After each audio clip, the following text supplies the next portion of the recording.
आर्यभट्ट। प्राचीन भारत के प्रसिद्ध खगोल विज्ञानी व गणितज्ञ आर्यभट्ट का जन्म केरल में हुआ। उन्होंने नालंदा विश्वविद्यालय से शिक्षा प्राप्त की। उन्होंने आर्यभट्टीय नामक ग्रंथ की रचना की।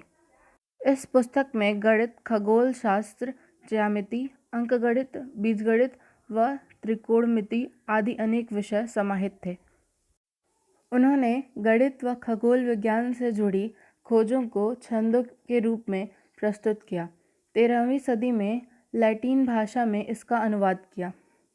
लैटिन भाषा के अनुदित ग्रंथ से यूरोपियन गणितज्ञों ने कई महत्वपूर्ण सूत्र सीखे, जैसे त्रिकोण का क्षेत्र निकालना, वर्ग या क्यूब रूट निकालना आदि। उन्होंने कहा कि पृथ्वी अपनी ही धुरी पर घूमती है, जिसके कारण दिन और रात होते हैं। उन्होंने यह भी कहा कि चंद्रमा में अपना प्रकाश नहीं होता, वह सूर्य की रोशनी से चमकता है। उन्होंने सौर व चंद्र ग्रहण की तार्किक व्याख्या भी दी। उन्होंने कहा धरती ब्रह्मांड के मध्य में स्थित है तथा गुरुत्वाकर्षण की अवधारणा या बुनियाद डाली। आर्यभट्ट सिद्धांत में दी गई खगोलीय गणनाओं के बल पर पंचांग की रचना हुई। कोपरनिकस व गैलीलियो ने जो भी कहा उसे आर्यभट्ट करीब 1500 वर्ष पूर्व कह चुके थे। गणित के क्षेत्र में उनका अभूतपूर्व योगदान रहा। उन्होंने त्रिभुज तथा वृत्त का क्षेत्रफल निकालने के सूत्र दिए, जो बिल्कुल सटीक थे। बुद्ध शासक बुद्धगुप्त ने उन्हें उल्लेखनीय कार्यों के लिए विश्वविद्यालय प्रमुख बनाया। उन्होंने पाई का अनुभवित मान दिया। वे पहले गणितज्ञ थे जिन्होंने साइन की सूची प्रस्तुत की। इनमें से प्रत्येक छंदबद्ध के रूप में था। उन्होंने वर्णमाला से जुड़े संकेतों का प्रयोग किया। उनके वर्णमाला संकेत आर्यभट्ट सिफट के नाम से जाने जाते हैं। Isaac Newton.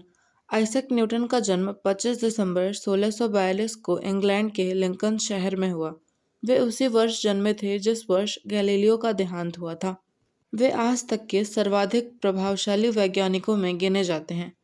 गणित, ऑप्टिक्स और भौतिकी में उनके अन्वेषणों ने आधुनिक विज्ञान जगत में नई क्रांति ला दी। वे 1661 से 1696 तक कैम्ब्रिज में रहे और ट्रिनिटी कॉलेज से शिक्षा ग्रहण की। इस दौरान गणित के क्षेत्र में उन्होंने काफी कार्य किया। 1696 में उन्हें मास्टर ऑफ रॉयल मिंट नियुक्त किया गया। वे लंदन आ गए तथा मृत्यु तक वहीं रहे। एक गणितज्ञ के रूप में उन्होंने कैलकुलस पर काफी कार्य किया।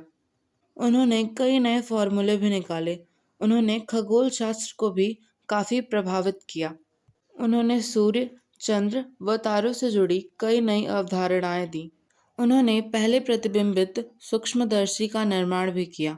उन्होंने पाया कि विज्ञान अनेक नियमों से भरा था, किंतु उलझन व भ्रम इतने थे कि कुछ भी साफ साफ कहना कठिन था। उन्होंने अनेक वैज्ञानिक नियमों को क्रमबद्ध किया ताकि किसी भी नियम का अकाट्य प्रमाण दिया जा सके।